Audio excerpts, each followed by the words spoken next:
This shir is produced by Torah Info. I want you to know, I think it's very, very appropriate for us to have this gathering. We didn't do it earlier because I was really thinking about how to do it, what to do. When you have a Gadol B'Yisrael, Gadol Hador passes away, leaves this world, for us it's all a shock. We're not prepared for it. We're not ready. Because we're thinking in our mind, Gadol Hador lives forever. Rav Ovadia Yosef, when he passed away, was the biggest shock for us, for me personally. Because I was growing up, Rav Ovadia Yosef for me was a picture, live forever. So therefore, you forget that he's human in the form of a malach, and you forget that there's time that yes, HaKadosh Baruch Hu needs him up there, b'madya shel mala. You forget that. So you're not ready. When a Gadol B'Yisrael, especially Gadol Hador, passes away, you're not ready, and you're mixed up with emotion. And therefore you're not sure what is the right approach. How do we speak to Al Talmidim about it? What do we say? But with the help of Rabbi Friedman, he suggested maybe we should do something. I said, you're right. And then I called our dear Rebbe over here, who is a Talmid Chacham Muflag, a very dear friend to the yeshiva and every single Jew on the planet, Rabbi Hillman. I called him up, I said, Rebbe, we need to do something. And he said, Rebbe, I have an amazing individual here. A very special person that had a close kesher, relationship, and a bond with Rav Chaim Kanievsky.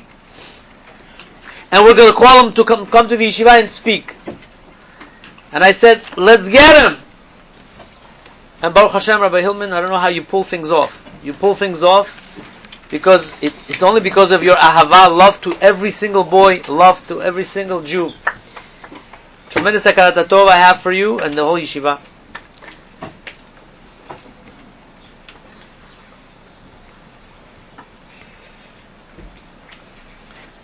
Although there is no Hesped, on the month of Nisan there is no Hesped, we don't eulogize.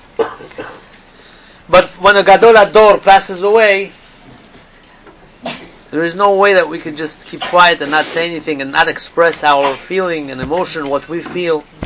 There were over 500,000 people at the Levaya of Rav Chaim Kanievsky. Over 500,000 people. 700. I'm sure over 700 also. 700,000. Rav Ovadia, I think, had 1 million. It doesn't make a difference. Once it's over 500,000, it shows the greatness of a person. How big the individual is, how great, how much the individual was carrying on his shoulders. We don't understand what we lost. We don't understand. The world is different. Once a Gadol Hador leaves this world, it's different. That's it. No more. It's a different world, different generation.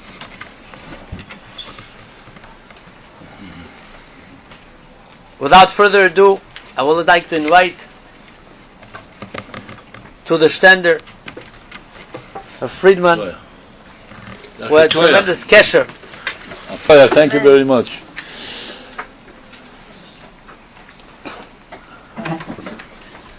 "25 years ago, I had a grandchild that was born with an ailment on his heart. His name was Mordche, and he had surgery in Columbian Presbyterian Hospital. So I went with my son-in-law to spend Shabbos in Washington Heights, and we needed a place to stay. Rabbi Hillman, do you know where we stayed? Yeah. We stayed by Rabbi Hillman's grandfather. His mother's parents. His name was Rabbi Abraham Gross, who was a big tzaddik and a big machnis oirach. And the minute Rabbi Hillman called me That's the flash that came to my mind. Like the Manahal said, where is the Hakarat HaToiv? You have to have Hakarat HaToiv. His grandfather and his grandmother took me and my son-in-law into their home, and they were makarev us for the whole Shabbat. We had such a wonderful, wonderful experience. Mortchile, as we called him, passed away. He didn't survive the surgery. But I had a very, very warm experience from Rabbi Gross and Rebbetzin Gross. And a few short years later, maybe even before, I was the Shatchan for his parents. His father... Thank you so much. You're welcome. His father was the biggest masmid in the yeshiva. I learned in the yeshiva called Mesifta Be'er Shmuel in Borough Park. Ma? Yes. Yeah, that's where the yeshiva is. Then we learned in the Mesifta, which was on 12th Avenue and 45th Street. Yeah. And his father, Moshe Hillman, was the biggest masmid in the yeshiva. And his uncle, Elia Moshe Gross, a good friend of mine, who already passed away, was telling me what a special sister he has. And he thought that Moshe Hillman would be a good shidduch for his sister. So actually it was his idea. I just carried it through. So, Rabbi Sai, Reb Chaim Kanievsky, every single day for tens of years, 10, 20, 30, 40 years, anyone who invited him that he should be the sandik at the Brit Milah of their child, he would accept the invitation. He would travel every single day all over Eretz Yisrael. They don't know what a sandik is? Sandak. Sandak. I'm going to try my best. They know. You start off Ashkenazi and you leave Sfarad. That's the way it works. Okay. No, I have a lot of Sephardi blood in me. And when I walked in, I had this warm feeling that all the boys came to say Shalom Aleichem. I don't have that everywhere. So I must say that you're all special. And this is a good midah that especially the Sephardim have. They're very warm people. I have a good friend in Eretz Yisrael. His name is Rabbi Yosef Ben Amram, a Sephardi Rosh Yeshiva, that I learned from him a lot. I have a very good friend. His name is Rabbi Yitzchak Ohev Tzion, also a Sephardi young man, who went to Reb Chaim Kanievsky the last 20 years, almost every single day. And the last 2 years, when there was the corona, I didn't travel to Eretz Yisrael for those 2 years. So anytime I had a question, which happened quite often, I would send Rabbi Yitzchak to ask it. He was usually standing right next to Reb Chaim. So what I would like to say is that Reb Chaim would accept to be the sandak anyone who called him. He could be in Yerushalayim, which is about an hour drive from Bnei Brak where Reb Chaim lived, and he would accept the invitation and he would travel all over Eretz Yisrael to be the sandak. At the last few years, they would have to bring the children to Reb Chaim, and in the last few months, it was in his house, not in the shul next to his house, and he had sometimes 10 Brit Milah in one day. 10 of them in one day, one after the other. Tens of thousands of children. Reb Chaim was their sandak. In addition, Kabbalat Kahal. Reb Chaim would accept people for 2 hours a day. B'derech klal, after Shacharit, or after Mincha, and hundreds of people would come to see Reb Chaim every single day for tens of years. Sometimes up to 500 people in one day. I don't know if such a thing existed any place in the world. So my shaila is, the question is, a man who spent hours every morning going to Brit Milah of anyone who called him, a man who accepted hundreds of people with all their shilas and all their problems, to give them a eitzah or a bracha. When did he have time to learn? What? I had the same question. That was the question you were going to ask. Yeah, I had the same question. Isn't that a great question? So when did he learn? Yes, by the way, anybody who has a question, pick up your hand. I'll be more than happy to answer your question, because sometimes a speaker could speak for an hour and he's not telling you what you want to hear. So I don't have a problem. If you want to know something, I'll be happy to tell you. But I have a feeling from now on I'll just be answering questions. Yeah, exactly. Yes. I think years before Shahari, he says he learned before Shahari. Yes. He knows. Let me answer this question. It wasn't a question, it was a statement, but I will explain it. Rab Chaim had a system of learning which he called chovot. Chovot, obligations.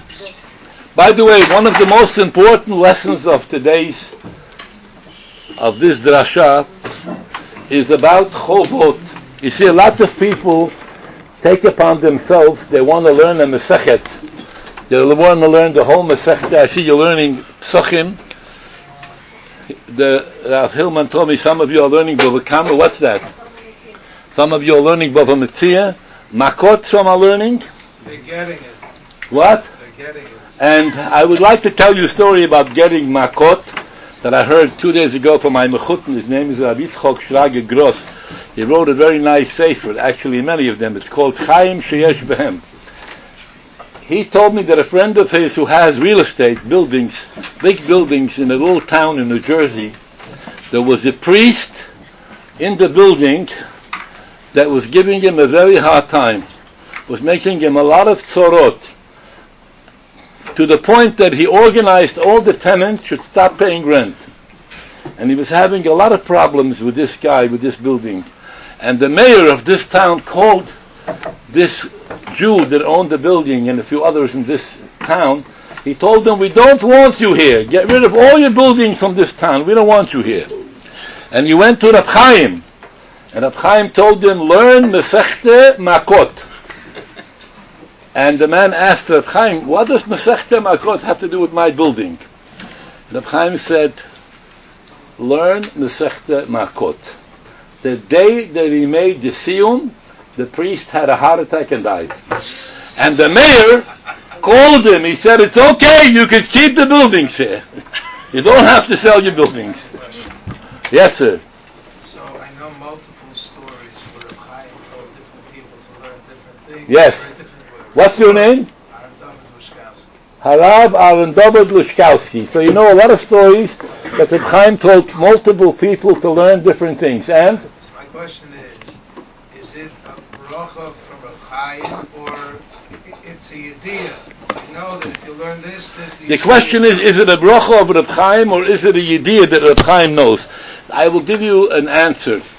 And in this sefer that I brought, there is one page that has a list of partial list of some of the eitzes that Reb Chaim gives to people. For example, if someone says that his feet aching, he has problems with his legs, he tells him to learn Peri Ketzat Yurego, the second Perika Bava Kama. There's a neighbor who's paralyzed. Yes. Blocked from me. Yeah. He told the father learn Ketzat Yurego. The doctors looked at the scan and said he has maybe 1% chance to not be paralyzed. And there was one little Gemara in the hospital, Ketzat Yurego.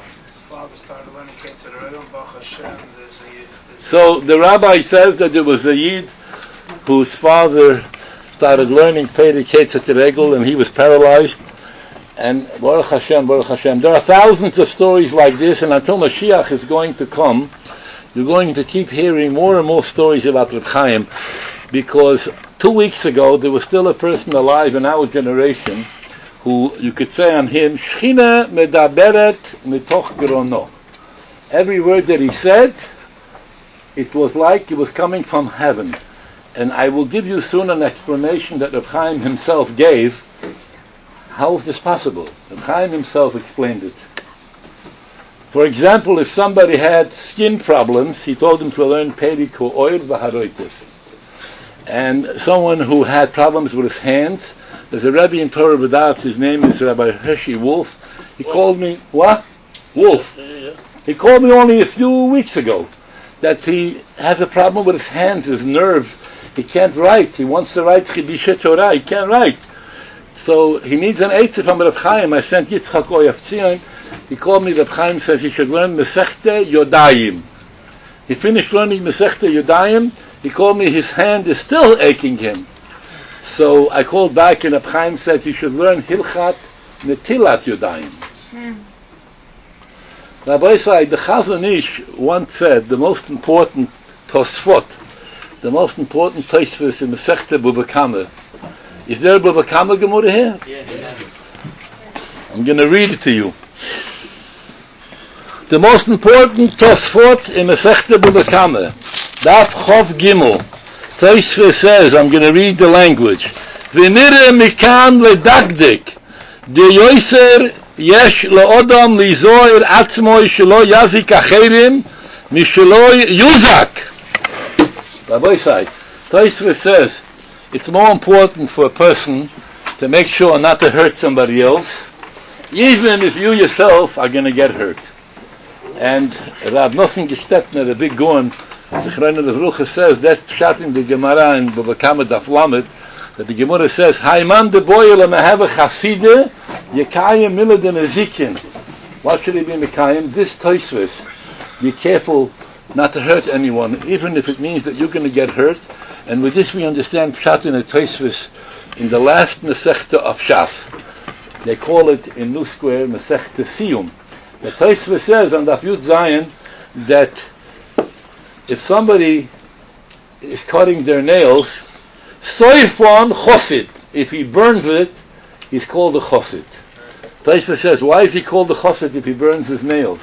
So Tosfos brings the orach. The orach says that if a person burns something which is coming from his body, it's hurtful. It's not good for him to do that.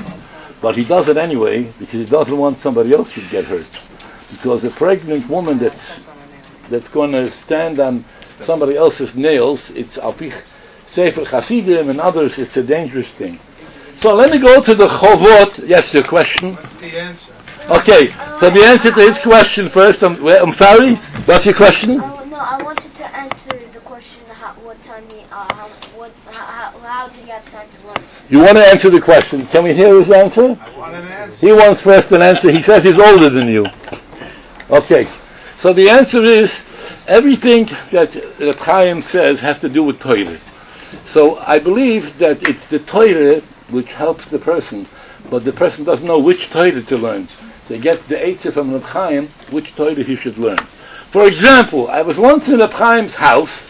So if somebody would go now to take that eitzah, even though Reb Chaim didn't tell it to him specifically? That's a very good question. He wants to know if somebody would do the eitzah without Reb Chaim telling him if the same thing would happen. I would think so, because Lamaisa, it's coming from Reb Chaim. Reb Chaim didn't tell him, but Reb Chaim said that this is an eitzah. It's still coming from Reb Chaim. I was once standing in Reb Chaim's house, in his salon, as they called it in Israel, his dining room, and a man walked in and he said that he had a massive car accident. In the car was he, his daughter, and his granddaughter. And the police didn't think that people would come out from this car in one piece, and everybody was okay. He thinks it's a big nace. He wants to do something. Reb Chaim said, you have to bring a korban toide. But now there's no Beis HaMikdash. So, learn Peirik HaToide. In Masechta Menachot, there's a Peirik 10 dafim, Peirik HaToide. Learn Peirik HaToide. Now I'm standing there, I'm looking at this man, and it seems to me that this person, the way it looked to me, doesn't even have a Masechta Menachot in his house. So I asked Reb Chaim if he allows me to give him another idea that's easier than learning Peirik HaToide. Reb Chaim says, yeah, tell him, what do you have to say? I tell him he should be mesameach a chatan. He should make a chatan, he should make him happy. Reb Chaim says, what's that? I says, it says in the Gemara, Brochot davuv, Omer bavua, Kol ha-mesameach es ha-chatan, Ki'ilu hikrif toide. Reb Chaim says, yeah. That's right. The Gemara says, because in the pasuk where it says koil chatan v'koil simcha, koil chatan v'koil kala, afterwards at the end of the pasuk it says ma'avim toides beis Hashem. So if you are mesameach a chatan, it's like you were makri the korban toides. He smiled probably, right? What? He smiled. Yes, he smiled. How are you mesameach a chatan? So the Gemara says agre the behi lile mili. You should be mesameach with him with good words. You should tell him kala nur b'chaside. Tell him what a nice color, what a fine color he has. Lamaisa, this is also a subject that we could discuss at length. I don't want to go into this subject. I want to go to the comment of this nice boy who said that Reb Chaim took upon himself an obligation to learn certain things. So I want to tell you how it went. Reb Chaim would go to sleep early every night, and he would wake up by chatzot. And the first thing he would do is say Tikkun Chatzot. Tikkun Chatzot every single night. And then he would have a system which he called Chovot. Chovot means obligations.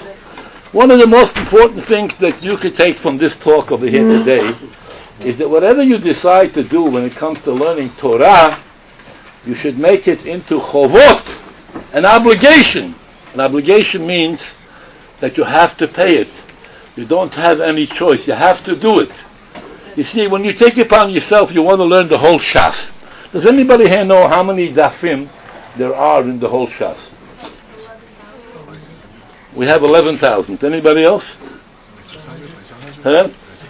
The rabbi says 2,700. You? You were going to say 2,700. And you? What? 26.99. Okay, so the answer is 2,711. So it's not so much. It's not so much. 2,711. Reb Chaim finished Shas from when he was bar mitzvah. I heard from his mouth that the first time he finished Shas was on his bar mitzvah, because the Chazon Ish said you have to start learning Shas when you're 5 years old and finish by your bar mitzvah. And from when he was 16 years old, he finished Shas every single year until he was 93 years old. He should have finished Shas next month, again, Erev Pesach. But unfortunately he passed away. What? That's not true. That story is not true. No, that's not true. He had other systems the way he worked it out. Well, and that's also not true. He was able to write more, but he wrote Svarim all the time. Chaim Kanievsky wrote 71 Svarim. I could give you the list. If you want the list, ask me in the email and then I'll send it to you. So in 94 years, you don't have 71 leap years.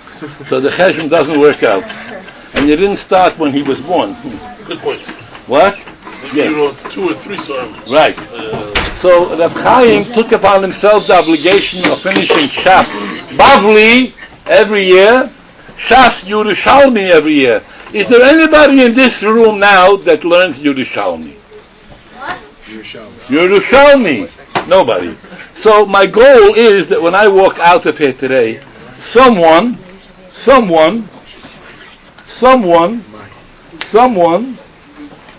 anyone, what? Should start learning Yerushalmi. Shkolem was put into the Bavli, even though it's Yerushalmi. It's part of the Bavli. That's why there's 2,711. Otherwise, it'd be less than 2,700.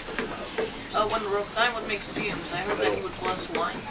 Okay, so now I'll answer in a minute. So Reb Chaim would finish every Erev Pesach Bavli, Yerushalmi, Shulchan Aruch, Rambam, Medrish Rabbe, Medrish Tanchume, Sifri, Sifru, Tosefta, Mechilta, Zoyar, and Tikkun Zoyar.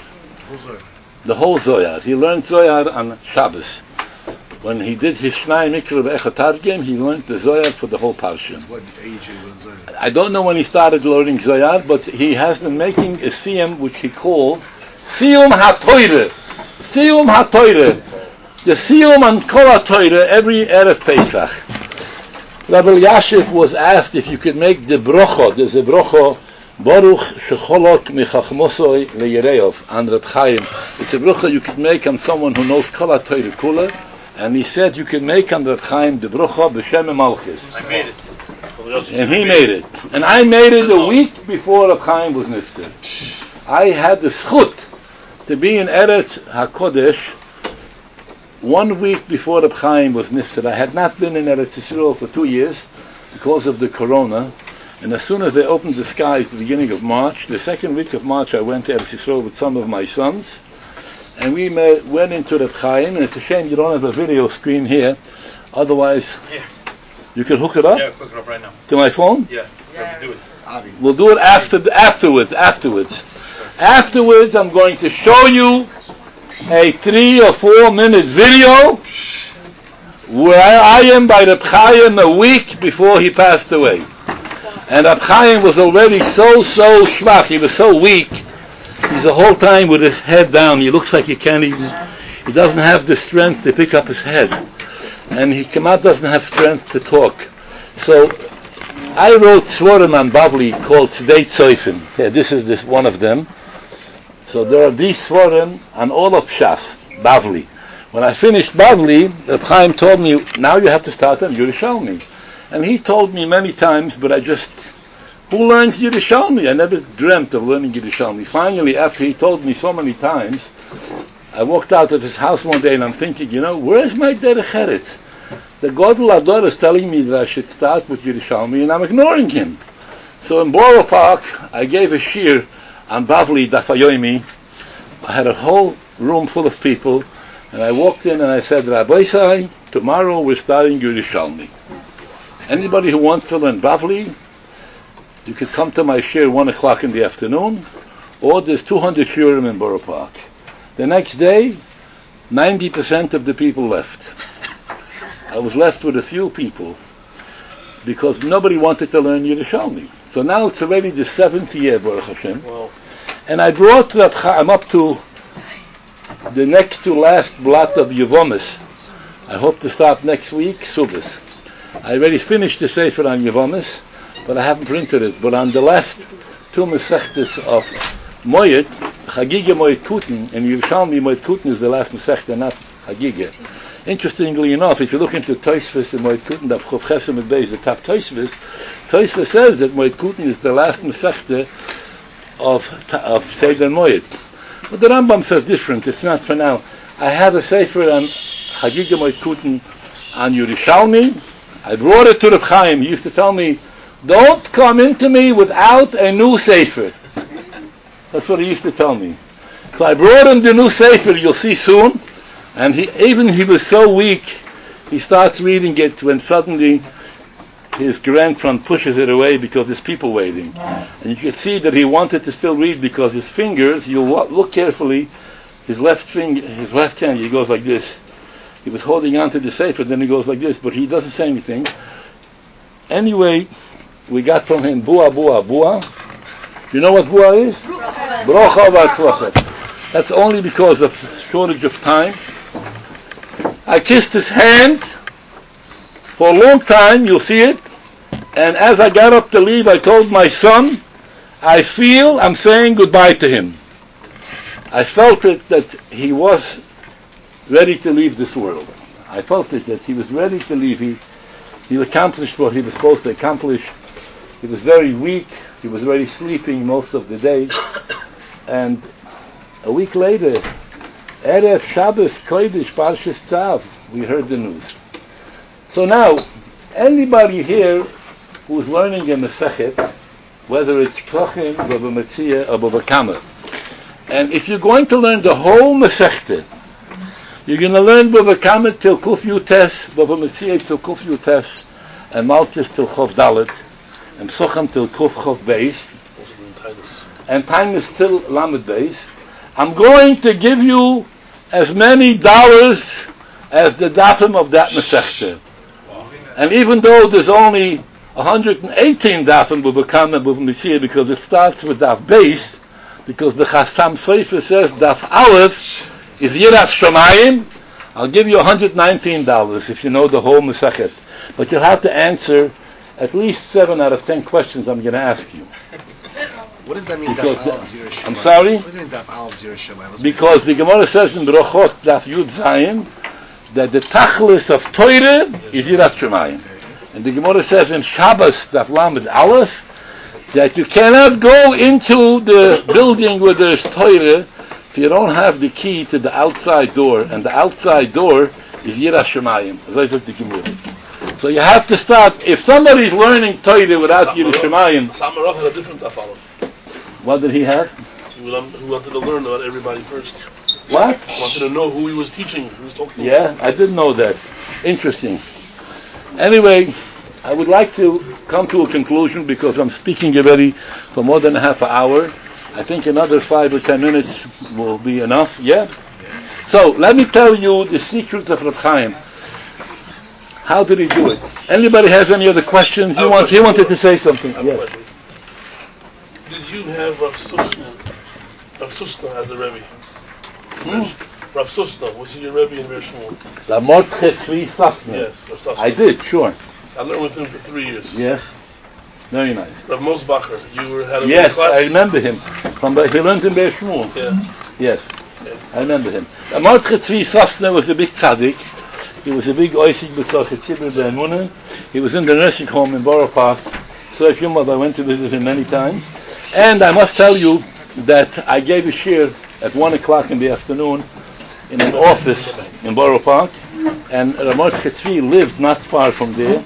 He lived on 38th Street. That was later. He lived on 38th Street and 14th Avenue, 15th Avenue, and he would come to my shir with his walker, and at the end of the shir he would say, "That's my Talmud. This is my Talmud." Yes, sir. They said by the Levaya, the son from Reb Chaim, The Shloime. he said that my father finished Yishalmi, and I asked him to continue saying the Shem Yishalmi, and he said he doesn't have time. I'm going to answer. How much said, time did it take? 5 minutes. 5 minutes. And when I went to Reb Chaim in Yosches, he gave me 9 minutes, me and my wife. So how does that stem? So yeah, that's exactly the question that I'm going to answer in a few minutes. Rabbi Hillman says that Reb Chaim, when his father passed away, the Steipler Guin, he gave a shir on Yerushalmi, Le'ili Mishmoto. And after a year he stopped, and the son asked him, "Why are you stopping?" He said he doesn't have the time to prepare. He asked him, "How long does it take you to prepare?" He said, 5 minutes. He doesn't have the 5 minutes that it takes to prepare. And he says that when he went to Reb Chaim with his brother, Reb Chaim gave them 9 minutes. Who else has a question? Let me hear what you want to say. Yeah, so I heard like people came to him like mostly everyone came on like Tuesday. One day he set time, and the rest of the week, like one day he set time for the whole. Lo nachon, it's not true. He saw people every single day. Sunday, Monday, Tuesday, Wednesday, Thursday, Friday. Every single day he saw people. And sometimes on Friday, when he came back from the Brit, he would stay in the car, a minivan. His driver was Shai Epstein. And there would be a line, 3 blocks, of people waiting to speak to him. And his grandson would stand outside next to the window, and he would make sure that the line goes quickly. But every single day, Reb Chaim saw hundreds of people. Probably most of the people that were by his funeral were in his house once. They weren't strangers. Wow. The people that were there. And if the police, I was by his funeral. I left Motzei Shabbat and I got to Israel 2 o'clock, and I made it for the end of the funeral. And if the police would not have closed Bnei Barak in the morning, every single highway in Gush Dan, around Bnei Barak, all the highways were closed from 2 hours before the funeral began, because the police said that if they don't close it, there will be 2 million people by this funeral, and it's going to be sakonot nefoshot, it's going to be a sakona. So they did not allow more people to come to his levaya, because Chaim Kanievsky was loved by the whole entire Klal Yisrael, A to Z, and everybody came there. And there's thousands of stories about him. I want to tell you one story. I have a daughter who had a baby last week. Mazal tov, nu. תודה רבה. אצלכם בסמוכות. Amen. So my daughter had a little girl last week, 8 years ago. She was expecting, and the doctor, today they do sonograms, all kinds of tests, bidikot, and they saw something in the brain of the baby. And they said that they have to do something about this. This is a big problem. My daughter got very, very worried, of course. So I went to Reb Chaim. And I told Reb Chaim what the doctor say. I'm going to tell you in Yiddish, and he'll translate in Hebrew. The Reb Chaim tells me, the doctor verdreht the kop. The doctor's messing with your brain. Don't pay attention to him. Don't pay attention to the doctor. He doesn't know what he's talking about.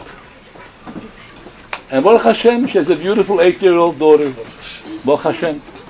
These stories about Reb Chaim, there's thousands of them. Abechine of Shchine medaberet mitoch gronoi. Now, how was it? How is it possible that a man should know the whole Torah? There's a Rav in Bnei Brak, his name is Rabbi Altman. He's the Rav of a community called Chuk Chatam Soifer. He gave a speech last week and he said, I have it here. I'm going to read you his exact words. Rav Chaim said, Rav Altman said, Suk shel bekiot ishlita bechol hatoire kula lo yadua lanu gam bedorot hakodmin ad hagra mivilna. He says, we don't know of anybody that knew kol hatoire kula as clearly as Rav Chaim Kanievsky, and the Rav of Chuk Chatam Soifer, Rav Altman. And you can argue with this. There's a Rav in Muncie by the name of Rabbi Yisrael David Schlesinger, a very popular Rav. Rav Schlesinger gave a speech last week and he said that in his opinion, the Sefer Derech Emuno and the Rambam Hilchas Roim, nobody made a Sefer like this in the last 100 years, in his opinion. Of course, he's entitled to his opinion. If Shmuel was Rabbi Yashuv, I'll tell you a story that I had with the Rabbanit Kanievsky about 20 years ago. I was standing next to her, next to all of her Chaim Sforim, and she tells me in Yiddish, you see all these Sforim? My husband, he knows all of them. So I tell her, your husband is the biggest Talmid Chacham in the world. There's nobody like him. She says, no, there's one person who knows more than him, my father.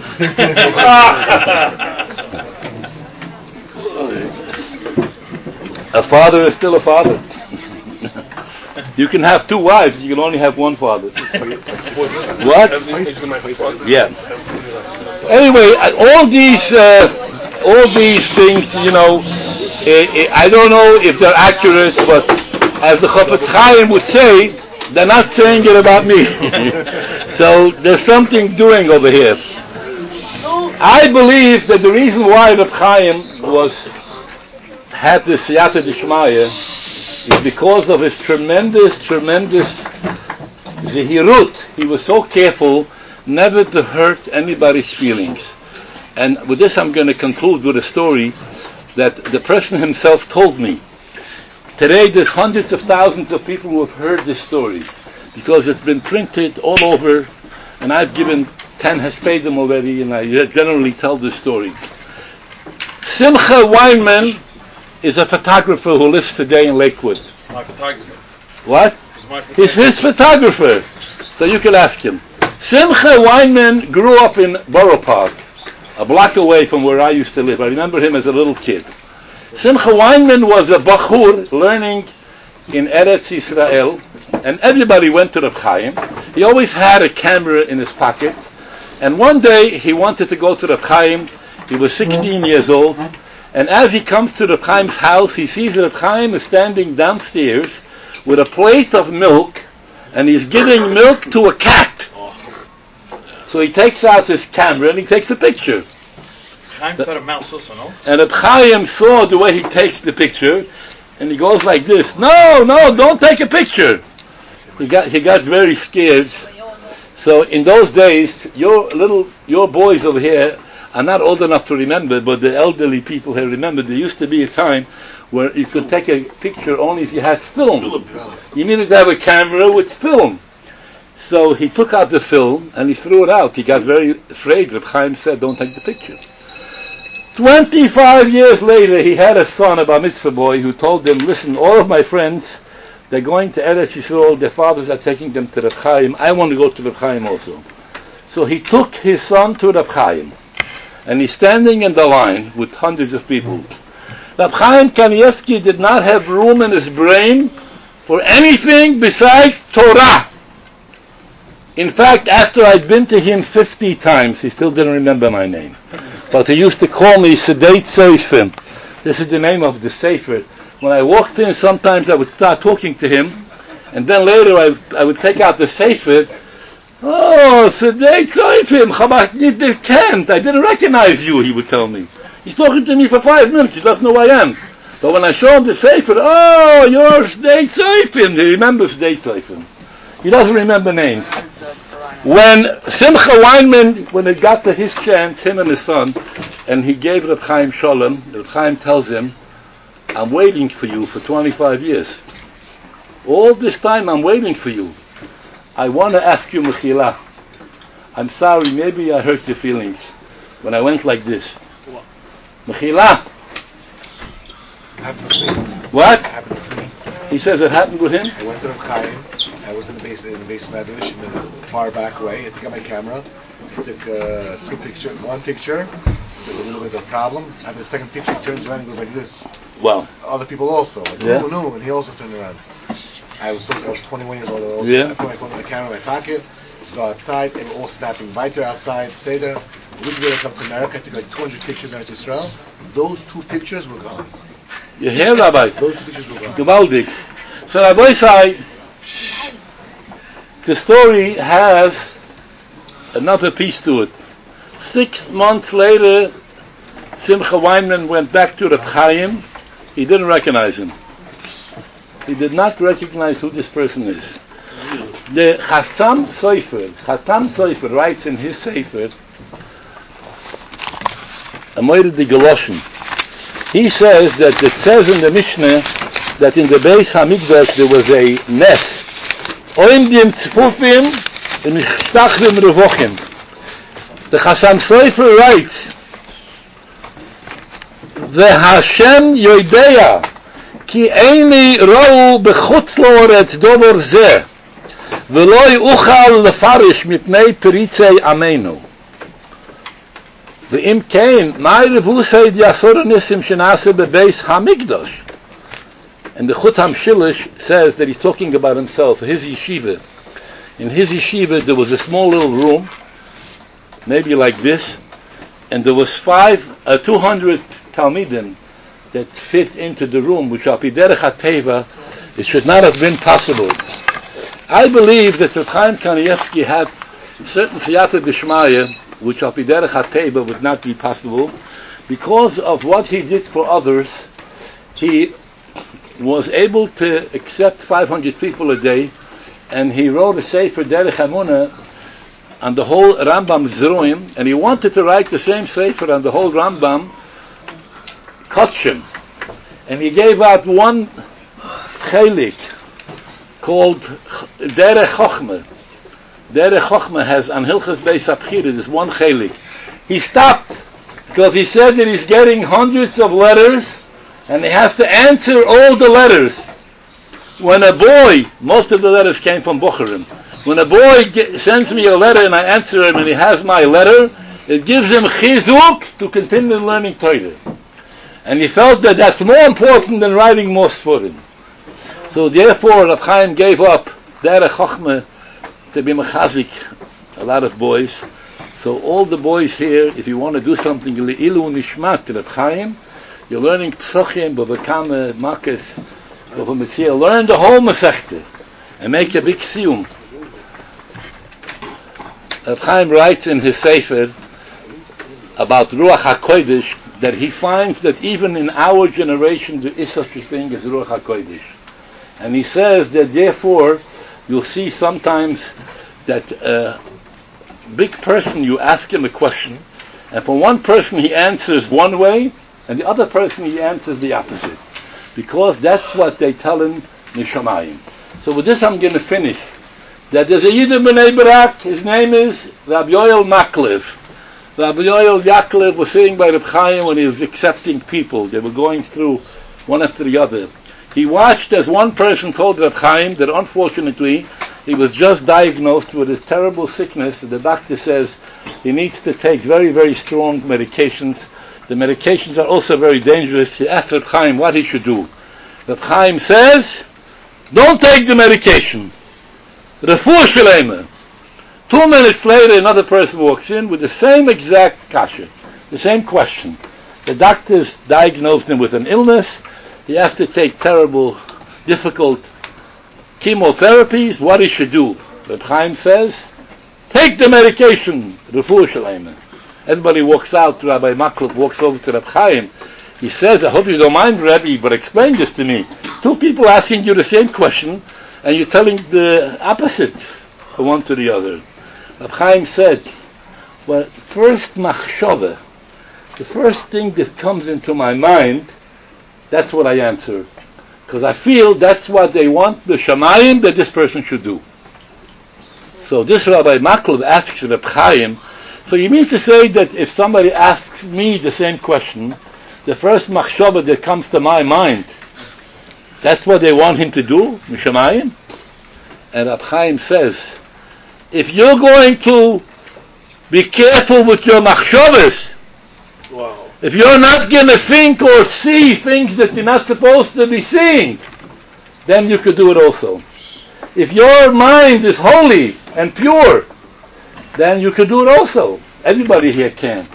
The Taz in Siman Pei Aleph in Yeridea says that one should not give for a Jewish baby a non-Jewish woman should nurse. Amaynekes, don't let a Jewish baby nurse from a goy. Because Moshe Rabbeinu didn't want to nurse from a goy. Ask Rabbi Kanievsky, what does every Jewish child have to do with Moshe Rabbeinu? Moshe Rabbeinu, he spoke to the Rebbeinu Shloim peh peh. Says Rabbi Yankiv that the Rambam says in Hilchas Tshuva, Yochol kol echod liyois ke Moshe. Everybody could become like Moshe Rabbeinu. Every one of you, if you decide from today on, you're not going to look at things you're not supposed to see. For example, newspapers. Newspapers, in my opinion, not a good thing. You don't have to know what's going on all over the world, especially if you're 15 years old or less. It's not important for you. You don't have to read all this stupid nibble pad that most of the writers that they write, they're not serious people. I'm not talking here about a Torah magazine. I'm talking about newspapers. You don't have to know if the Mets won or if the Yankees won. What's the difference? Does it make it? I have a friend of mine who was a fan of basketball. The Knickerbocker basketball team was the New York basketball team. In 1969, they won the championship in New York. And my friend used to go to all the games in Madison Square Garden until one day he had a box seat. He had a seat mamish on the court. Kivi Goldberger is my friend's name. He's a big Talmid Chacham today. He told me he was a young boy, your age, a little older, maybe 17 years old. He's standing there with his friend in Madison Square Garden, and the Knickerbockers are playing a game against another team. And at the end of the game, he saw one of the players. I don't even know if you're allowed to say his name in front of Aaron Kodesh, but I'll tell you his name so you know the story. Walt Frazier was his name. You remember Walt Frazier? He was a good player, right? He walked over to this Shagitz and he asked him, can you please give me your signature, your autograph? And he said to him, dirty Jew, get out of here. Wow. And he's been rooting for him. He's been up nights watching how he plays. So these are the people you're going to go watch to see how they play. They're all nivulim. They're all nivulfeh mishchasim. They're not good. If one boy sitting here is going to take upon himself when I leave, he's never going to watch a baseball or basketball or hockey game again, or football, I will have accomplished my mission of coming here today.